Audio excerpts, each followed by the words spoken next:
quero dialogar hoje sobre os dados do último censo, ou melhor, da análise detalhada do censo de 2010, feita recentemente pelo IBGE há um mês, que embora tenha sido divulgada há um mês, considero pertinente nós conversarmos sobre esses dados, porque esses dados do IBGE podem trazer para alguns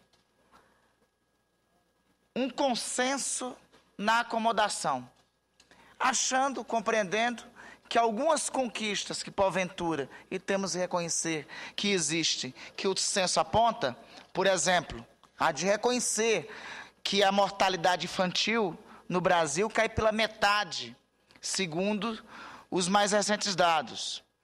Mas, embora tenha caído pela metade, a nossa mortalidade infantil ainda é o dobro da mortalidade infantil existente nos Estados Unidos. E ainda é o quádruplo da mortalidade infantil registrada na Europa Ocidental.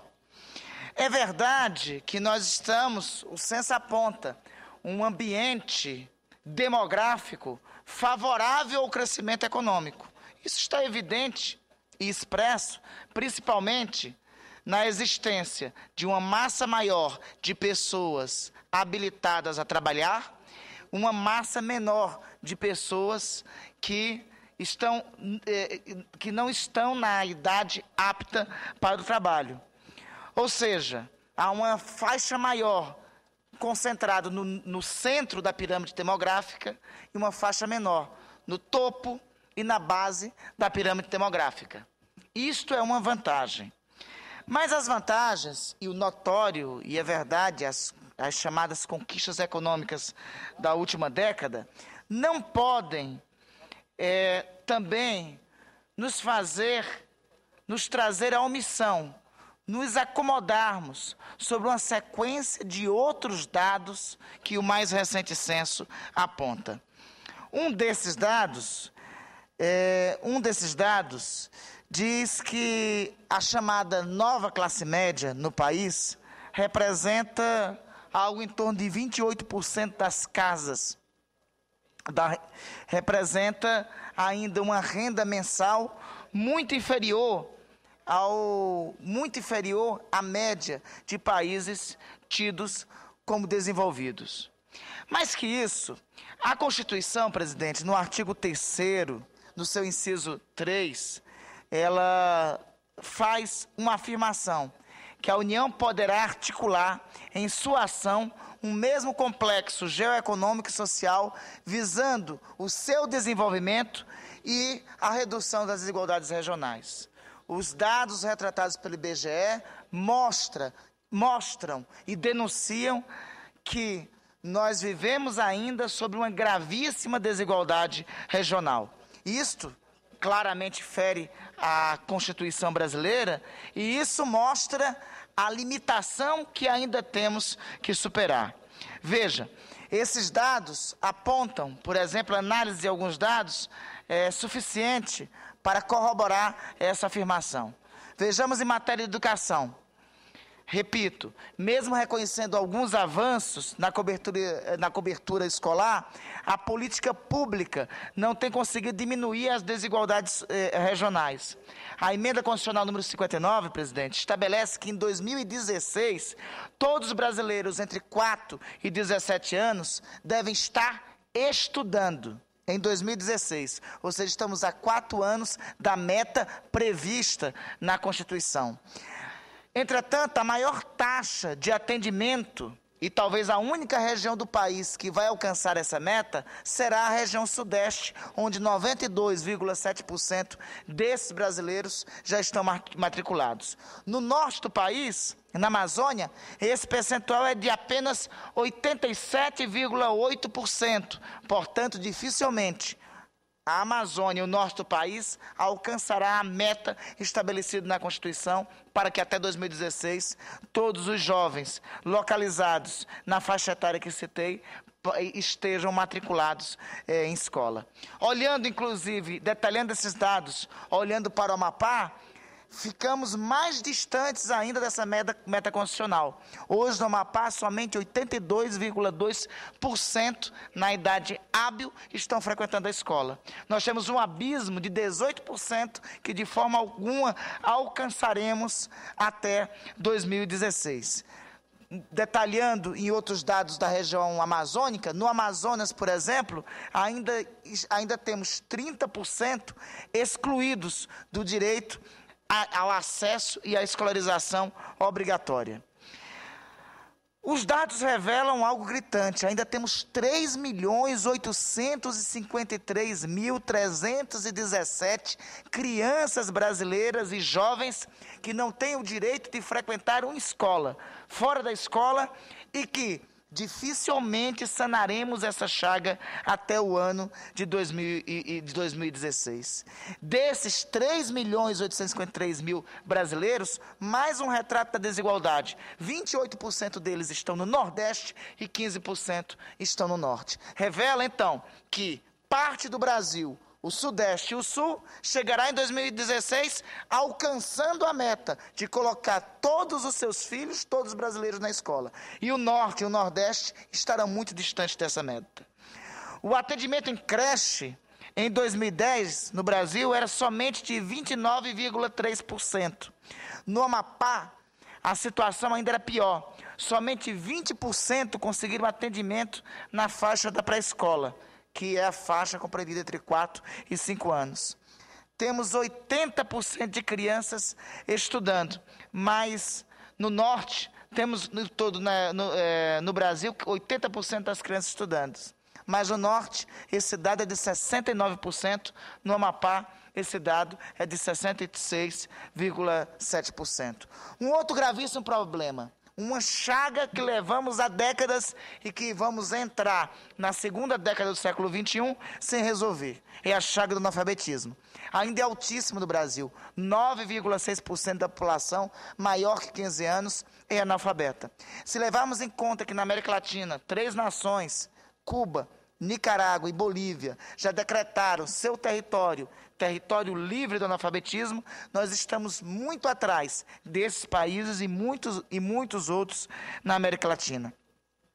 Essa situação do analfabetismo é mais grave no Nordeste. No Nordeste, a taxa de analfabetismo chega a quase 20% da população, 19,1%. Ou seja, chegaremos até a terceira década do século XXI e dificilmente, se não houver um esforço por parte do Estado brasileiro, nós não resolveremos essa chaga. O problema da desigualdade que aqui apontei também está evidente no acesso ao saneamento básico nas cidades brasileiras. Saneamento básico é também acesso à água, condição essencial, básica e elementar para a saúde. Quem não tem acesso à água tratada é uma potencial vítima de doenças medievais. O censo do IBGE mostra que no Brasil as cidades que possuem de 5 a 10 mil habitantes possuem apenas 21,1% de saneamento básico, percentual percentual que o próprio número revela, é aviltante diante de um país que está entre as 6 principais economias do planeta. Essa situação ainda é mais desigual. No Norte, o acesso ao saneamento básico só é de 11,7% da população. Também foi levantado aí nesses dados a situação de moradia dos brasileiros.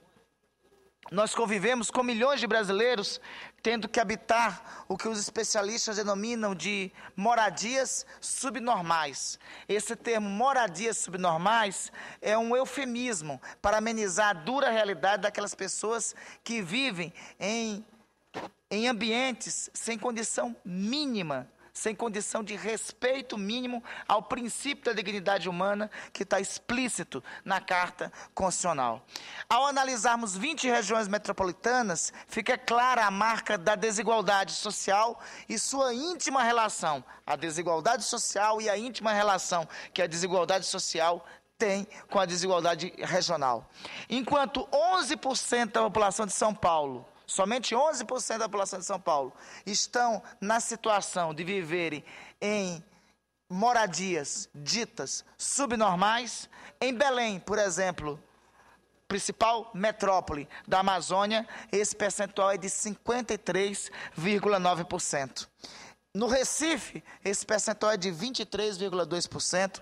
Em Salvador, é de 26,1%. Em São Luís, é de 24,5%. Em Macapá, é de 40%. Portanto, dois Brasis. Um São Paulo, que tem somente 11% da sua população vivendo em condições ditas subnormais, ou seja, em moradias que não coadunam com o princípio da dignidade humana. O norte e o nordeste do país, as capitais, as metrópoles do norte e nordeste do país, algumas com quase 50% de sua população vivendo nessa condição. Não vou me detalhar mais nos números, mas eu queria fazer uma breve comparação aqui, que eu considero importante, em relação à renda da população, para nós percebermos outros extremos. De um lado, repito, a mais próspera cidade do país, São Paulo. Do outro, a minha cidade, Macapá, encravada lá no meio da floresta econômica, lá no meio da floresta amazônica, no extremo norte do país. Em Macapá, nada menos que 16,7% da população vivem com até meio salário mínimo. Em Macapá, 16,7% da população vivem com meio salário mínimo. Em São Paulo, esse número é de 4,2% da população.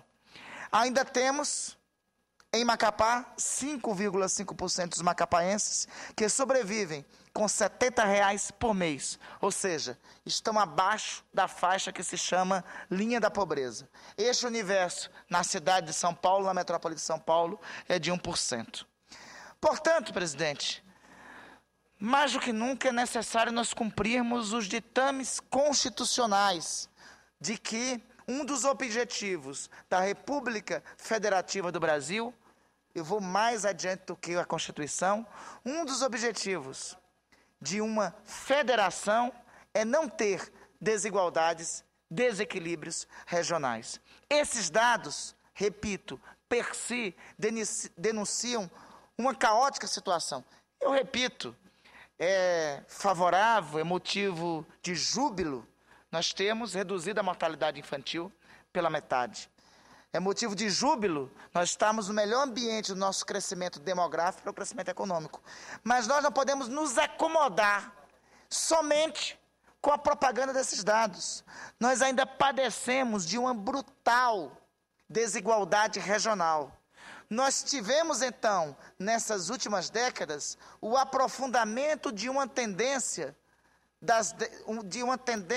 que iniciou a partir dos anos 50 do século XX, de uma tendência de desenvolvimento desigual do país, de distribuição de renda, de crescimento demográfico, mas ao mesmo tempo de distribuição de riqueza concentrado no sul e sudeste do país e de, este é o termo, miserabilização da Amazônia e do nordeste do país. Então, por isso que é necessário essa casa que existe no nosso pacto de federação, esta casa que existe no nosso parlamento bicameral, com a função constitucional de realizar o equilíbrio entre as unidades federadas, é urgente para que essa casa promova um conjunto de reformas.